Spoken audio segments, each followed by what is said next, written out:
Hello friends, welcome to AP story G K. आज की इस वीडियो में हम लेकर आए हैं 22 जनवरी 2026 का current affair most important question के साथ, जो सभी एग्जाम में बहुत महत्वपूर्ण है। आइए देखते हैं। सबसे पहले कल वाला हम रिवीजन करेंगे 2 मिनट, उसके बाद आगे के देखेंगे। आइए देखते हैं। पहला है, जनवरी 2026 में लगातार 7वीं बार युगांडा के राष्ट्रपति पद का चुनाव किसने जीता? लगातार 7वीं बार युगांडा के राष्ट्रपति का पद कौन जीता? कौन है? युवेरी मुसेवेनी लगातार 7 बार से राष्ट्रपति के पद पर हैं। अगला प्रश्न है, जनवरी 2026 में भारतीय रेलवे के सर्वोच्च सेवा सम्मान अति विशिष्ट रेल सेवा पुरस्कार किससे सम्मानित किया गया? किसे सम्मानित किया गया? चंदना सिन्हा को। अगला प्रश्न है, विश्व आर्थिक मंच का 56वां वार्षिक सम्मेलन 2026 कहाँ आयोजित हुआ? इसका राइट आंसर हो जाएगा दावोस, स्विट्जरलैंड में। स्विट्जरलैंड का शहर है दावोस।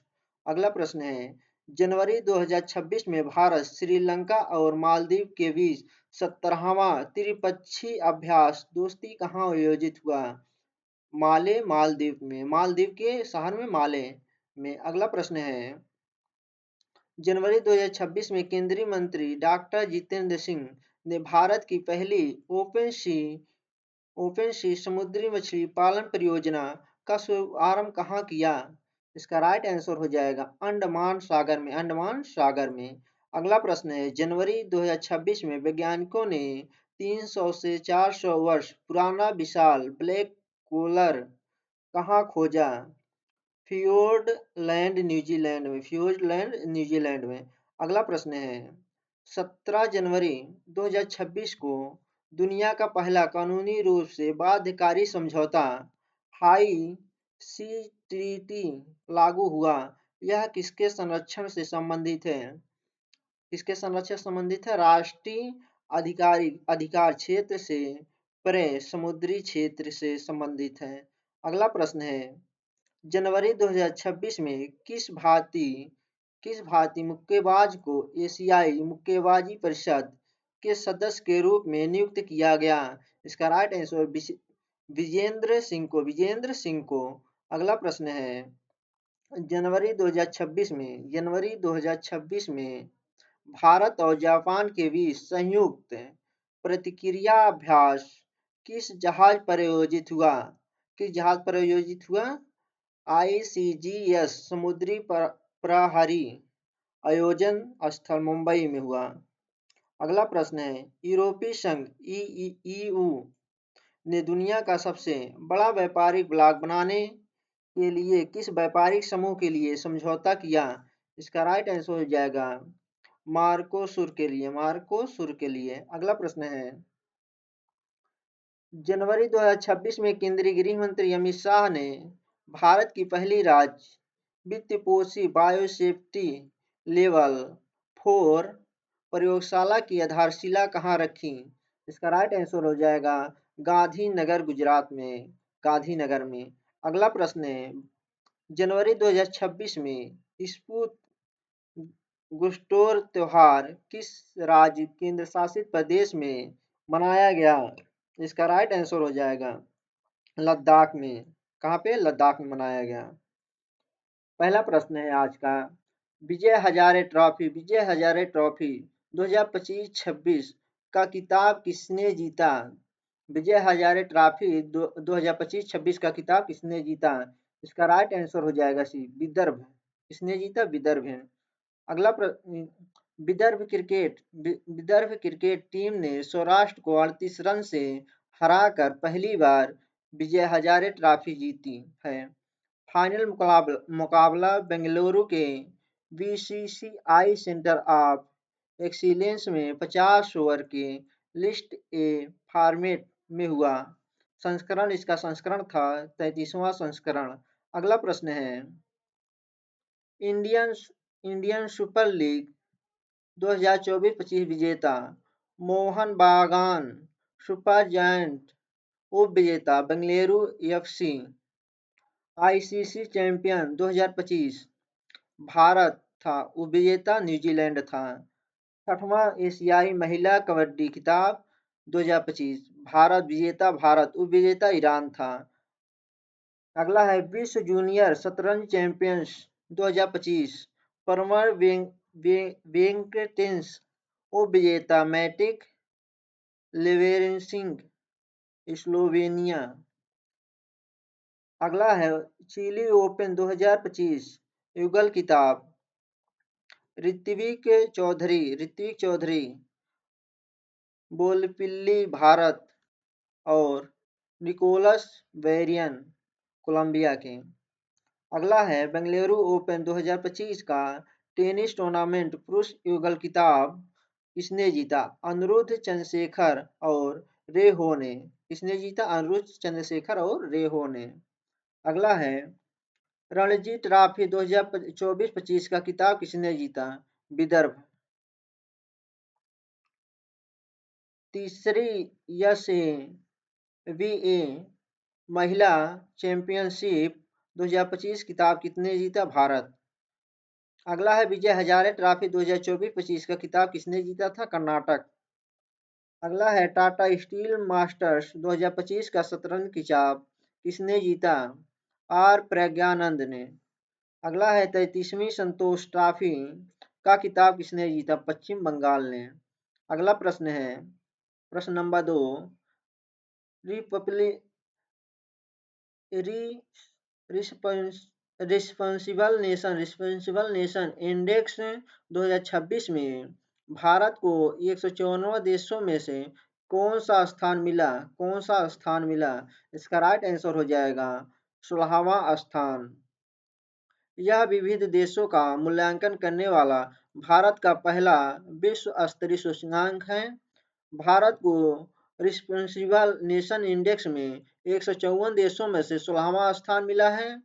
यह सूचकांक देशों के जिम्मेदार आचरण का मूल्यांकन आर्थिक आकार से आगे जाकर करता है।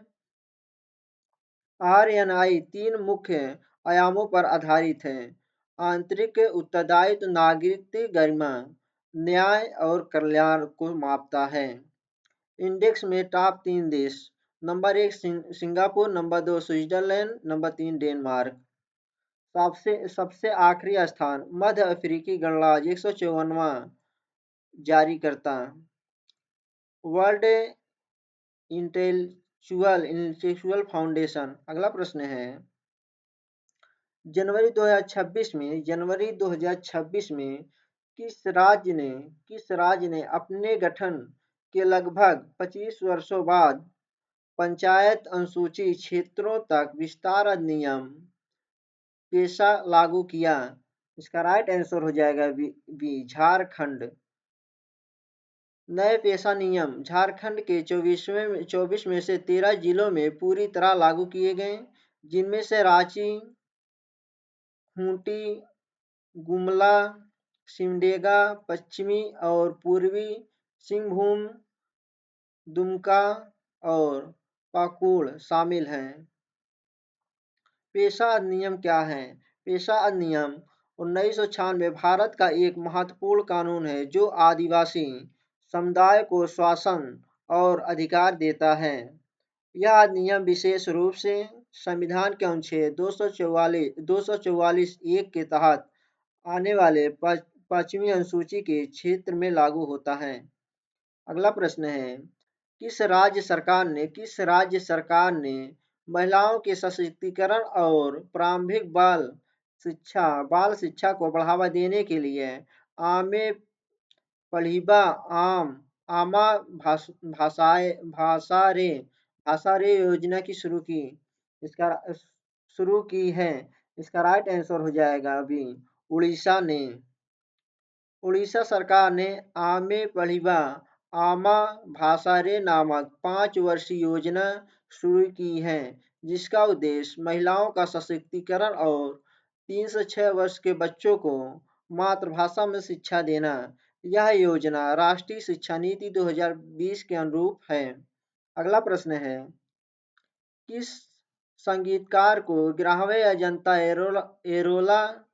एलोरा अंतर्राष्ट्रीय फिल्म महोत्सव 2026 में पद्म पानी पुरस्कार से सम्मानित किया जाएगा? इसका राइट आंसर हो जाएगा सी, इलैया राजा को। अगला, इलैया राजा को, दिग्गज संगीतकार इलैया राजा को पद्म पानी पुरस्कार के लिए चुना गया है। यह सम्मान 11वें अजंता एलोरा अंतर्राष्ट्रीय फिल्म महोत्सव 2026 में प्रदान किया जाएगा। इस पुरस्कार में पद्म पानी स्मृति चिन्ह, प्रशस्ति पत्र और 2 लाख रुपए का नगद पुरस्कार शामिल है। अगला प्रश्न है छठा, जनवरी 2026 में अमेरिकी राष्ट्रपति डोनाल्ड ट्रंप ने प्रधानमंत्री नरेंद्र मोदी को किस क्षेत्र के लिए गठित शांति बोर्ड का हिस्सा बनने के लिए आमंत्रित किया है? इसका राइट आंसर हो जाएगा गाजा के लिए। गाजा के लिए बोर्ड ऑफ पीस। उद्देश्य है इसका, यह बोर्ड इजराइल हमास संघर्ष के बाद गाजा में अस्थायी शांति प्रशासन पुनर्निर्माण के उद्देश्य से बनाया गया है। बोर्ड की संरचना, इस बोर्ड ऑफ पीस की अध्यक्षता स्वयं डोनाल्ड ट्रंप करेंगे। इसमें भारत के अलावा कई अन्य देश भी हैं, जैसे अर्जेंटीना, कनाडा, मिस्र, तुर्की आदि के वैश्विक नेताओं को भी शामिल होने का न्योता दिया गया है। अगला प्रश्न है, जनवरी 2026 में किस राज्य ने होप आइलैंड पर स्पेस सिटी परियोजना के तहत सैटेलाइट लॉन्चिंग सुविधा विकसित करने की घोषणा की है? इसका राइट आंसर हो जाएगा डी, आंध्र प्रदेश ने घोषणा। आंध्र प्रदेश के मुख्यमंत्री एन चंद्रबाबू नायडू ने इस महत्वाकांक्षी परियोजना की घोषणा की है। स्थान, यह सुविधा काकीनाडा के पास होप आइलैंड पर विकसित की जाएगी, जो गोदावरी मुहाने पर स्थित है। इसका लक्ष्य आंध्र प्रदेश को निजी उपग्रह प्रक्षेपण और अंतरिक्ष प्रौद्योगिकी के लिए एक वैश्विक हब बनाना है। अगला प्रश्न है, जनवरी 2026 में किस संगठन को उसके सेल ब्रॉडकास्ट सॉल्यूशन के लिए स्कोच पुरस्कार 2025 से सम्मानित किया गया है? इसका राइट आंसर हो जाएगा डी, CDOT के। अगला यह पुरस्कार 19 जनवरी 2026 को नई दिल्ली में आयोजित 104वें स्कोच शिखर सम्मेलन के दौरान प्रदान किया गया, जिसका विषय संसाधन विकसित भारत था। CDOT को सेल ब्रॉडकास्ट सॉल्यूशन CBS के लिए स्कोच पुरस्कार 2025 दिया गया है। यह एक आपदा प्रबंधन और आपातकालीन अलर्ट प्लेटफॉर्म है।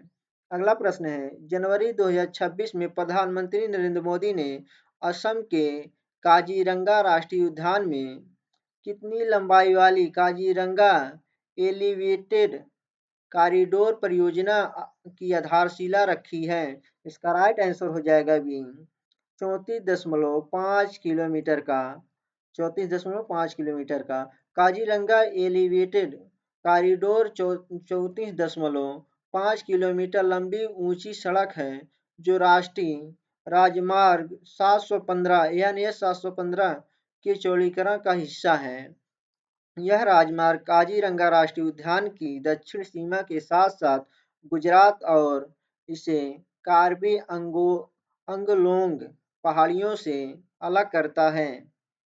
एलिवेटेड कॉरिडोर से वाहन ऊपर से गुजरेंगे, जबकि जानवर नीचे से सुरक्षित रूप से सड़क पार कर सकेंगे। अगला प्रश्न है, जनवरी 2026 में किस देश के राष्ट्रपति शेख मोहम्मद बिन जायद अल नाहयान की भारत यात्रा पर आए? कहाँ के राष्ट्रपति थे? संयुक्त राज्य अमीरात UAE के। इसका राइट आंसर हो जाएगा ए। राष्ट्रपति बनने के बाद यह शेख मोहम्मद बिन जायद अल नहयान का तीसरा भारत दौरा है और पिछले एक दशक में उनकी यह 5वीं यात्रा है। मुख्य समझौते दोनों देश ने रक्षा, ऊर्जा, अंतरिक्ष क्षेत्र में सहयोग बढ़ाने के लिए कई समझौते पर हस्ताक्षर किए और 2032 तक द्विपक्षीय व्यापार को 200 मिलियन डॉलर तक पहुंचाने का लक्ष्य रखा। अगला प्रश्न है, जनवरी 2026 में ब्रिक्स नेटवर्क यूनिवर्सिटी में शामिल होने वाला एकमात्र भारतीय राज्य कृषि विश्वविद्यालय कौन सा बना है? इसका राइट आंसर हो जाएगा ये पंजाब कृषि विश्वविद्यालय लुधियाना। अगला प्रश्न, लुधियाना स्थित पंजाब कृषि विश्वविद्यालय ब्रिक्स की प्रतिष्ठित नेटवर्क में शामिल होने वाला भारत का एकमात्र राज्य कृषि विश्वविद्यालय बन गया है। इसे सतत कृषि और खाद्य सुरक्षा के विषयगत क्षेत्र के तहत चुना गया है। नोट, भारत 2026 में ब्रिक्स की अध्यक्षता कर रहा है। ब्रिक्स का अध्यक्षता 2026 में भारत कर रहा है। अगला प्रश्न है, किस कंपनी ने 55 भाषाओं में अनुवाद करने की क्षमता वाला AI model translate games launch किया है? इसका राइट आंसर हो जाएगा ए, गूगल ने। गूगल ने अपना नया AI model translate games launch किया है जो 55 से अधिक भाषाओं में उच्च गुणवत्ता वाला अनुवाद करने में सक्षम है। यह मॉडल जनवरी 2026 में जारी किया गया है जो गेम्स 3 पर आधारित है। थैंक यू फ्रेंड्स, वीडियो अच्छी लगे चैनल को सब्सक्राइब और लाइक करें। जय हिंद दोस्तों।